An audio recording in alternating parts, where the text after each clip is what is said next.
Well, hello everybody, Jamie the Board Game Man, and today we're looking at a game from 2019. Plays 2 to 4 players by Runaway Parade Games.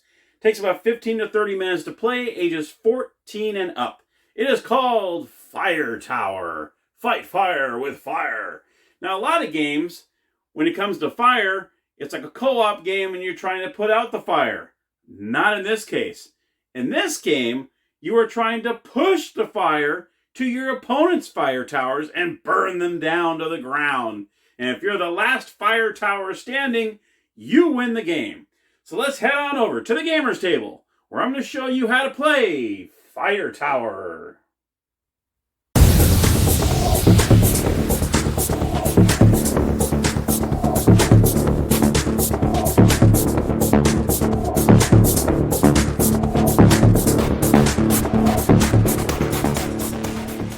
Alright, here we are at the gaming table with Fire Tower. Let's take a look.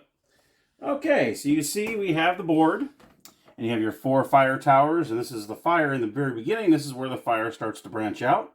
You also have the fire tower cards. You have the fire break tokens. You also have the first player token with the flames here. You also have your wind die. This is going to determine which way the wind is blowing, and that's the direction the fire will go. You have a little die here. You also have this. You don't have to use this in the game, but this is kind of where you place the dice to kind of remind you which way the wind is blowing. You also have your instruction booklet right here. Then you'll also have these cards right here, and these are the other towers. So say you have a 3-player or 2-player game, you can actually just cover this up so you have one less tower in the game. So if you have like a 2-player game, you can just cover up the corners, and that way you have the trees, and then once one burns down, then you go ahead and place that there, and it shows that the tower is gone. So you have 3 of these, okay? And then you also have the star of the game, the flames, the fire. These are the tokens that we will be using to place on the board that are the fire embers, okay? Let's go ahead and open this up. We're going to take a few of these out so I can kind of show you how to play this game. Let's go ahead and take a handful out. I'll place them right in front of me here. That way I'm not reaching across the way. There we go. So I can kind of give you an idea of what these are all about. You're going to go ahead and take all these out, and you probably, the best way to do it is take a little stack and place it on each end of the table. You'll figure out a way to do it. That way everyone has access to placing fire on the board, because everyone's going to be doing that in this game. All right. So first and foremost, you're going to go ahead and roll the die to figure out which way the wind is blowing. Once you roll the die, it's west. Now, some people will use this and place it on the W, or what I've seen in some videos that they just place the die right here, and that way it kind of reminds you which way it's going. You'll see that you have the south, east, north, and west. So we'll just say west is what we start off with. Everyone's going to go ahead and start with 5 cards in their hand, but the first thing you're going to do is you're going to go ahead and take out the Firestorm card for right now, okay? You're going to go ahead and shuffle the deck like so, and you're going to deal out 5 cards to each player. Let's just say we have a 4-player game here, so 5 will go here. 2, 3, 4, 5. 1, 2, 3, 4, 5. And 1, 2, 3, 4, and 5. Okay, so now you have the 5 cards out there. Then what you would do is you would cut the deck and place the Firestorm card in here face down. Then you just leave this here as a draw deck, and then you go ahead and begin the game by showing it's a west. So what would happen is, when it's going west, which is this direction, the person to the left would go first. So whatever you roll, say this was a south, you look at the south, it'd be the person to the left of that. Same with east, it'd be the left of it. North would be the left to the, because they're in danger first, because this is the way the weather, this is the way the wind is blowing. So it'd be this person to that left is the first player that will end up playing. Okay, so this player would end up going first. So they're going to go ahead and look at their cards. Now these cards will show you there's different things you can do with these cards. Let's go ahead and go over these cards. Let me see if I can get one other way to show you here. Let me get one of these. There we go. That's what I need. There are 4 different types of cards in the deck. There are the directional cards. These are the wind ones. So you can actually change the direction of the wind. This one says south, so you can either play it and say, I'm going to change the wind to south, or you can roll the die for a new wind direction. So you would just simply just roll the die, but it cannot be south or it cannot be west in which it would be north. So that would be good. So you can either roll it, you can either choose what's on the card, or you can place one fire gem south of another fire gem. Okay, so that's pretty much what this card goes for when you play this card. There's all four are in here: south, north, west, east. All of them are in there. You also have these flame cards. They are orange cards, and this allows you to place fire on the board in different scenarios. This says flare up. So this one you would actually place up to 3 adjacent fire gems in a horizontal or vertical line. At least one gem must be orthogonally adjacent to an existing gem. We'll go over that in detail a little bit later. So that's another type of card, is when you're actually placing flames on the board. Now you can see in this case you have 3 in a row, so you actually play 3 adjacent. Where this one is an explosion. And this one you would actually put a fire break in the middle, and then you put fire all around it. So they have different kind of cards, and they tell you how to do it. You also have the water cards. These will definitely help you out when the fire gets a little close to your tower. You can use any one of these cards. These are airdrop cards. This is an airdrop in this case. This says remove up to 3 adjacent fire gems in a horizontal or vertical line. So when they get close, you could take away 3 that are in a line that is getting pretty close to your home base, your fire tower. So that is a third type of card that's in the aisle. Then the fourth one is, these are purple. And these are the same color as the fire break tokens. And these allow you to place these on the board to try to slow the fire down. These allow you to put 2 next to each other. Okay, it says place 2 adjacent fire break tokens horizontally or vertically on vacant spaces. And this one is also, actually, this is the same one. This is another dozer line here, but there's different ones where you put them in different, some will say put 2, some will place 1, and so on. So there's the 4 different cards you have. You have the fire break, the fire itself. You also have the directional cards, okay? All right, those are the different cards, type of cards that you have in here. So let's go ahead and play a couple rounds here just to kind of show you how this works. Okay, so this is the first player. I'm going to look over here, and the very first thing I do before I even look at cards, okay, is to place a fire in the direction the wind is blowing. Remember when we first rolled, it was west. So I'm going to first start off by placing a flame to the west of the fire, which is over here. So I'm going to place this. You can either go here or you can go here. All right, cannot go way over here or anything like that. This is where the fire is starting, so you have to be adjacent to that. Let's just say I place that here. And now I'm going to play one of my cards in my hand. If looking at my hands of 5, so I added that because I wanted to use that directional one. If, say, I don't have any cards I want to use, say I'm just like, you know what, I don't have any cards in here. You can discard any amount of these cards you want and replace them with the top. Like if I want to get rid of 3 of these, I can go ahead and get rid of these 3, put them in the discard pile, and then I would grab 3 more like so. And then my turn will be done, okay? Or I can play a card, which I'll do with the next player over here. So let's say that was my turn. I go ahead and look over here, and you can see I have a couple directional cards. I have a fire engine card, which I don't need to use because the fire is not really out yet. And then I have some fire break cards. That would be kind of good cards for me to even get out there first thing. So my very first thing I do for this player is go ahead and place a fire in the west division. Well, now if I'm over here, obviously I'm going to place it over here because I don't want it closer to me. So I only have an option of going here. Then I'm going to go ahead and use a dozer line card. I'm going to use a dozer line, and it allows me to put 2 right next to each other. So I go ahead and turn that in, and I will go ahead and put 2, let's say I'll put 2 right here. Okay, those are my fire break tokens, okay? Then once your turn is over, you do grab a card, and you go back to 5 cards. Now we're going to look at this player over here. First thing he or she's going to do is go ahead and play that west. So they're going to go ahead and place one right here. Okay. Now I'm going to look at my 5 cards, and I'm going to say, you know what? I'm going to use this Ember. It says move 1 fire gem on the board to any space orthogonally adjacent to an existing gem. So what I could do is if I wanted to do that, I could try to get this more away from me. I can pick this up and move it over here. That's pretty much what that is. I'm just moving an Ember over 1 space. So I'll go ahead and, oh, this is that pile, there we go. And I go ahead and discard that. I draw a card, and that's the end of my turn. This player over here we're going to look at his.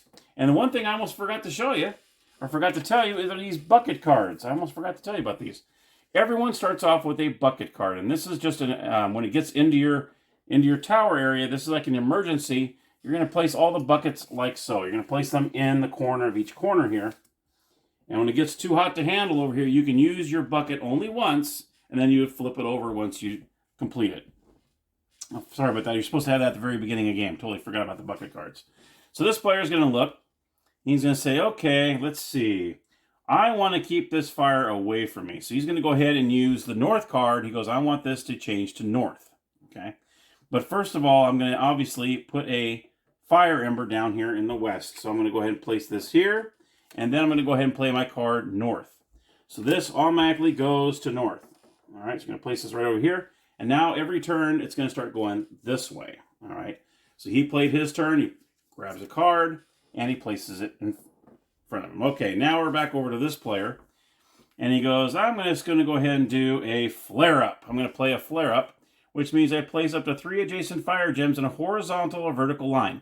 And when you play these cards, it does not have to go in the direction of the wind. You can place this anywhere you want. So all because, you know, the wind is blowing north, I don't have to go north. I can go this way if I want. I can go this way if I want, okay? Well, I want this to kind of start heading his way, so I'm going to go ahead and play the flare-up. And it says I can put 3 in a row, okay, adjacent to any one of these. So I can go ahead and say, okay, I'm going to go 1, 2, and 3, okay? And that would be my turn. I would draw a card, and then I would go on to the next player. Now, eventually, these flames are going to start going all over the board, okay? Let's just say we got some flames going on over here. We're starting to get, some flames going on. And we're going to put a few more out here, like so. Now what happens is, once this fire starts to break out, I'm going to go ahead and grab more of these. Down the road, when you're going through these cards, you're going to hit that Firestorm card. Let me go ahead and tell you what the Firestorm card does. Okay? Let me grab some more of these. I'm going to need more of these to show you this example. What happens is, when the Firestorm, say your turn is over, and then you draw a card, and boom, you get the Firestorm card. This card you play immediately. You're going to say, oh, Firestorm. So what you're going to do is, with a player, what you're going to do is, you're going to look at, see what direction the wind is going. In this case, it's north. So you're going to place an ember on each one of these north of it. Okay? So, first of all, this is going to go north. So I'm going to place one here. I'm going to place one here. I'm going to place one here. Place one here. And place one here. Now, right now, that's all I can go north. If I had, like, say if I had one right here, then I'd place one here, okay? Say if I had another one over here, then I have to do the same thing. You're going to put one ember at the very end of whatever direction you're going, that the wind is blowing, okay? That's what happens with the Firestorm, all right? Once that goes, then it gets placed in the discard pile, and then play continues, okay? You're going to continue playing until the fire starts to reach one of the fire towers. You'll see there's an orange square in the very corner of each one of these. If a fire hits that area, then you are eliminated. So let's just say we started extending this fire over here. Let's say like so. We went around his fire break, and all of a sudden maybe we drew a west card and we started coming over here, and then next thing you know, we got a north card. Well, this is the time he could probably use his bucket. He would probably want to use his bucket this time. He goes, I'm using my bucket. He's going to flip that upside down. And then he's allowed to take 3 away. So that's what he would do. And he put it back in the stack over here. But eventually, what will happen is, once this hits the back orange, then this player is eliminated. The player would be eliminated. And the player that eliminated him gets all of his cards, his or her cards.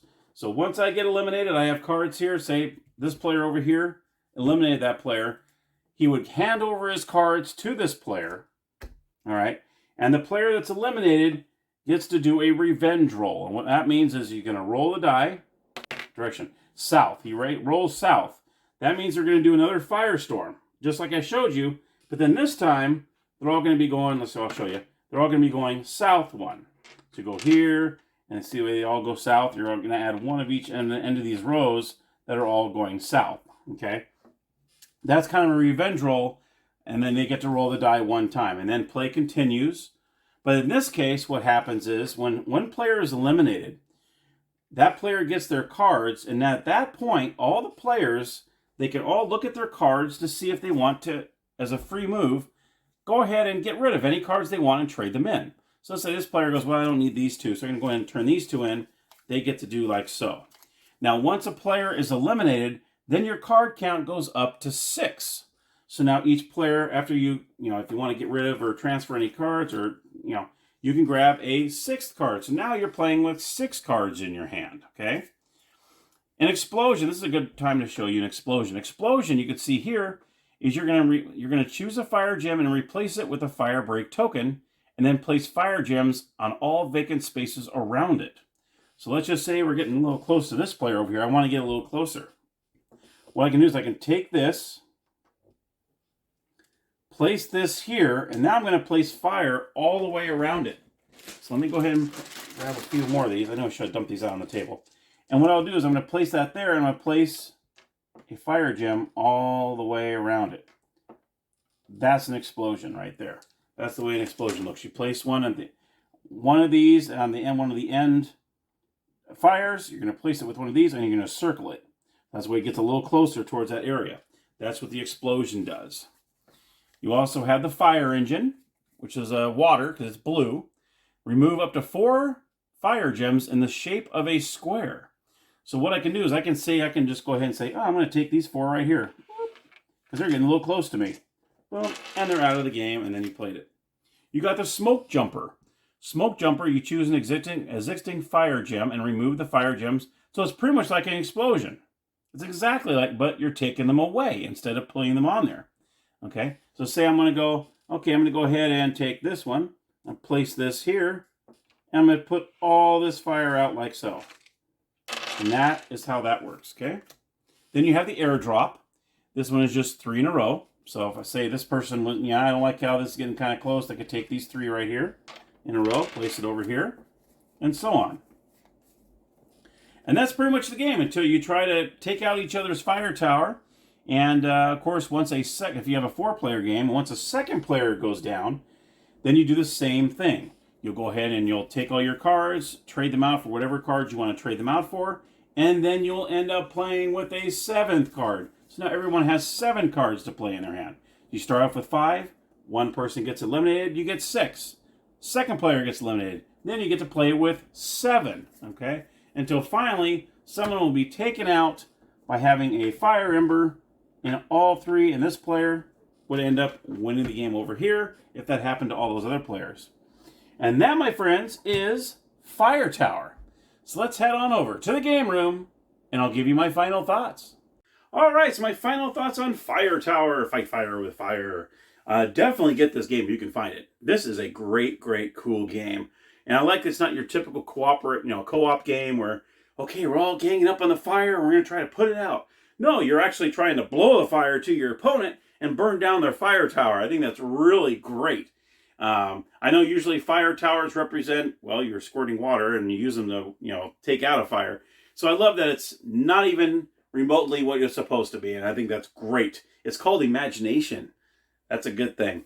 So, but yeah, I really enjoy this game, especially if a 4-player game. When you have players at each corner, that makes it really crazy. No matter what direction that wind is blowing, it's heading towards somebody. So that is really, really cool.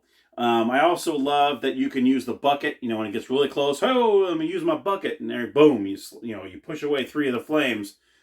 But after that, your back is to the wall. It really comes, that's your last line of defense, at least for a little bit, until hopefully the wind changes and blows a different direction and you can get it out of your area.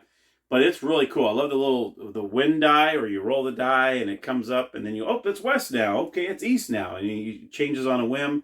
Whether you play a card, roll the die, it's really, really cool. And now I do want to give a quick little thank you to Mark. He actually sold me this game. He's actually, at the time of taping here, he's actually in the process of moving to East Tennessee. So that's great. So he actually sold me this game. So thank you, Mark. I know I told you when I was there, thank you, but he was actually a subscriber of mine. It's the first time I've ever met one of my subscribers in person, so I thought that was pretty cool. But yeah, he went ahead and sold me this. He also sold me, for no additional price, it was the same price for both, is the expansion Rising Flames.